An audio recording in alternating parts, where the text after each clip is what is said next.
What's up, guys? Welcome to Daily Dose of Reddit. This is your host, Zach, and today's subreddit is r/ProRevenge. Alright guys, I'm feeling good, and this story's called Landlord Tries to Keep Us in a Mold House. We Get His Place Condemned by the City. So this is my first ProRevenge post. I've lived in a lot of awful places throughout my college years, but this was one of the big ones. It's pretty long, just to warn you. I'd recently moved into a house with two other girls. It wasn't the best house, but seemed to look okay for a college apartment. One of the girls had a friend who had lived there before and told us that the landlord was sexist and kind of a jerk, but usually meant well, and it was decent rent. I'll be referring to him as Dumbass Landlord. We were all broke, so we decided to sign a lease. I should have realized the warning signs when Dumbass Landlord wanted to sign it in a big voice after he had just eaten dinner there. And the leasing agreement looked like he chopped it up from other pictures of lease agreements on Google. We also found this apartment as an ad off of Craigslist. Things were fine for a few months. I was living alone until the next school year would start, and wasn't home all the time since I would go over to my boyfriend's a lot and sleep over. It was a split house with an apartment in the basement and ours on the first floor. It wasn't long until I started to notice things happening. We'd get a good amount of rain since we were in the Midwest, by some big local lakes, and it was springtime. We'd get a good amount of water, and the concrete steps to the house would constantly fill up with water. I had to jump over, and it would disappear overnight. It also started to get a little bit of a musty smell in the house, and I had started coughing and sneezing all the time, but didn't know why. Soon, the other girls moved in, and we started having some difficulties with Dumbass Landlord. He wouldn't tell us when he'd come over to check on the property. He said he did this to keep up on looks and mow the lawn,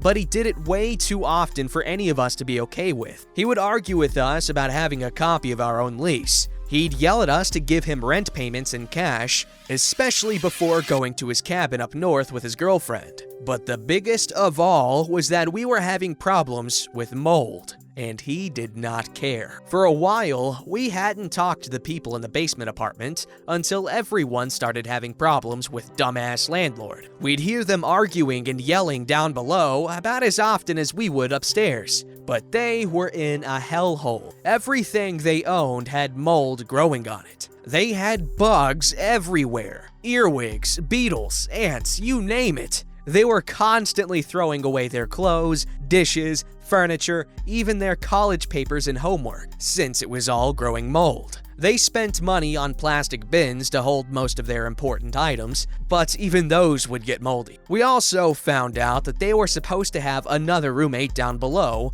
but she couldn't live there from her allergies to mold after signing a lease agreement. We also found out that Dumbass Landlord verbally abused her and her mother on the phone, to the point where they were crying, and she couldn't get out of the lease. She ended up paying for 2 places every month so that she didn't have to live there, because he wouldn't let her break her lease, and didn't care. Upstairs wasn't as bad as the basement, but it wasn't good either. All of us were coughing more and more each month. We would wake up coughing in the middle of the night, and we were getting really sick. We tried to air out the house as best we could, but nothing helped. I ended up getting a severe case of strep throat so bad that every swallow I took made my eyes water and made me verbally make noise from the pain. I tried to ask the doctor I went to if he could prove that this was from the mold later, but he unfortunately couldn't give me a solid statement on it. Me, being a vocal, neutral, good person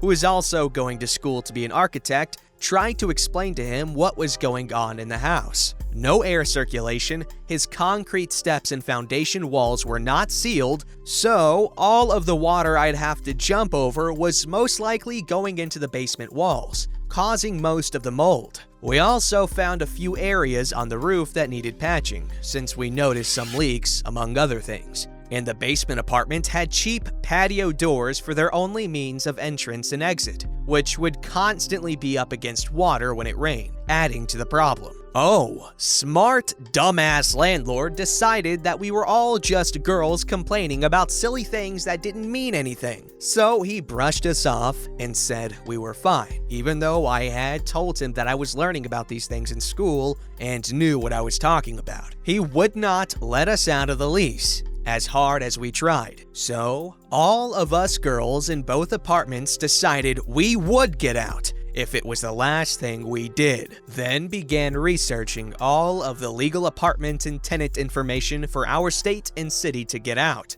We were paying for attorney fees, started taking pictures of the mold upstairs and downstairs that we could find, talking with several different city staff and police, and started compiling this into a nice document. After deferring my rent payment to get a copy of the lease agreement from dumbass landlord, we could finally take a look at our legal document and use that further to get out. We were also working with another landlord at a renting company in town, who I will call Good-Ass Landlord. He was, thankfully, doing his best to get us out of the crap hole and into his apartment. Through him, we'd get all of the legal ins and outs of the renting business, and he would help us find a loophole. Then, after months and months of arguments, money, and researching, we found it. If we sent in a mold test to a research lab and it was over the limit of what was inhabitable, we could get out. It was safe to say we had a pretty good idea it was over the limit. The test came back a few days later and we sent that off to the city, including our nice documents of pictures,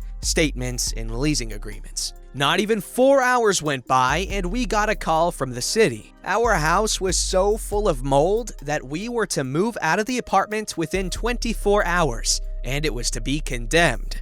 We were ecstatic. All of that hard work had finally paid off. Although it was horrifying to know that the mold count was so high, the mold researcher who had been in the business for more than 30 years had not once seen a place with higher mold count than this house. Yes, this included black mold. Fast forward to us happily packing up in our house, all of our parents getting us out together, us moving into the apartment that good-ass landlord kept open for us to move into, and poor, old, dumbass landlord sobbing in our driveway as we happily stack boxes into cars, complaining that he should have paid more attention and listened to us, that this was his girlfriend's property and she's going to dump him. We all took a picture the next day, smiling in front of the condemned signs. It's still one of my favorite pictures to this day. Serves him right for not listening to his tenants. Okay, let me preface what I'm about to say with, first of all, good job with everything. Really good revenge, really good story, really good writing,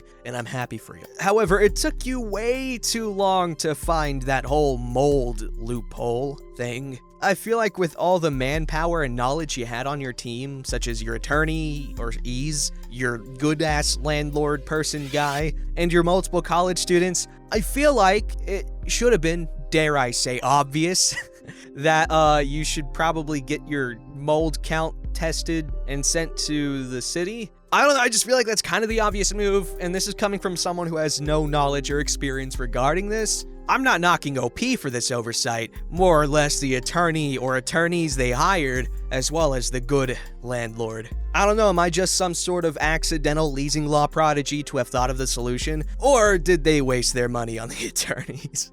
Alright, this story's called Always. Always clear your memory card before pawning an item. Okay, so there's a part 1 to this story that I'm pretty sure I read on Voicey here. However, I don't know the name of the video or how long ago the video was made, but it was definitely at least a month ago. Probably one of the last videos I did on that channel so far. So, you might want to check it out. However, it's not necessary. But anyways, this story's pretty good. Okay, let's get started. Basically, a lady we'll call Leech, for reasons made clear at the end, spent a year helping her best friend, Psycho, harass my family and I over a custody dispute. Leech wasn't related to the family at all, just a friend with an affinity for causing drama. She would make fake profiles along with Psycho and try to fish information about us out of friends and family. Just some real nasty stuff. Leech would take the online harassment further than Psycho, which never made any sense to me because I never had a personal problem with Leech.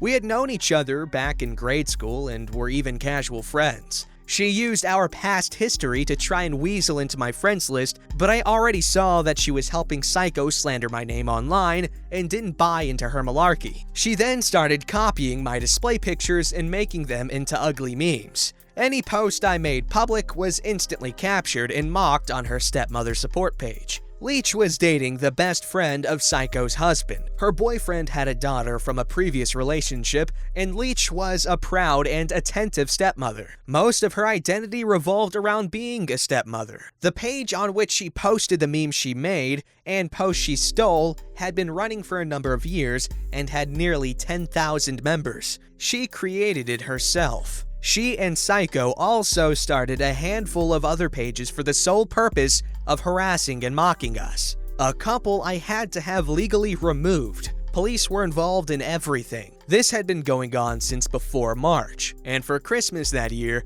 my wife's grandmother got each of the great-grandkids a 3DS. To save some money, she went to a pawn shop for some gently used consoles and games. This is where karma had dealt us a sweet hand. Nana had purchased 4 3DSs in total. The one my daughter just happened to get had a memory card inside full of photos. Upon a quick scan, I realized the people looked familiar. It was Leech and her boyfriend. Over and over. Dozens of photos, some a little racy. Why else would I be given this opportunity? Of course I was meant to use them, right? Ha ha! I immediately get to work, uploading every photo and file, and set up a fake email account with bits of her information to make it look like hers. I joined any and all free dating sites I could think of, even downloaded some apps that aren't advertised as dating, but we all know that's how they are used. In short, I plastered her selfies everywhere. I refrained from using the inappropriate ones because I just didn't feel right about that. Implied loose morals was as far as I wanted to take it. I answer a couple of messages on each site to make it look more authentic, even sharing more innocent enough selfies to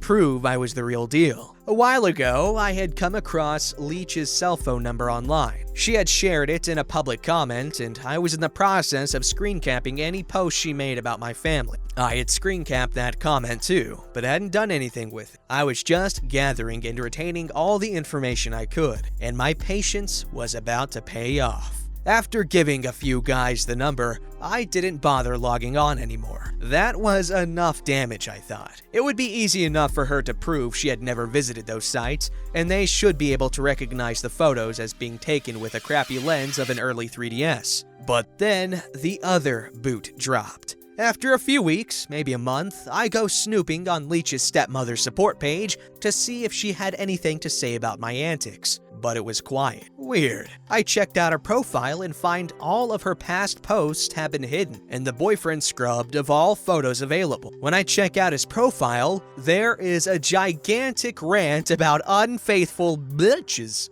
Oops. Turns out, Leech had been sleeping with her boyfriend's best friend's, the guy Psycho is married to, older brother. It had been going on for some time, and no one knew anything, not even Psycho. If the boyfriend hadn't confronted her about the random texts she was getting from horny guys, he never would have seen the other texts that were cleverly disguised to hide the affair. Being a self-proclaimed stay-at-home stepmom, he had visitation every other weekend and 2 weeks in the summer, Leech had no interest in holding a job. The boyfriend owned and paid for everything, including her cell phone. When he found out about the affair, he kicked her out of the house and took her phone. He pawned all of it off to pay off some of the enormous debt she had put him in. The reason the 3DS was in the pawn shop at all was because he needed some extra cash. It was his 3DS, and he had pawned it for some money for a present for her. He wasn't able to pay it back in time, and the shop owner resold the item. That's why the memory card wasn't wiped or anything. I'd say it was meant to be.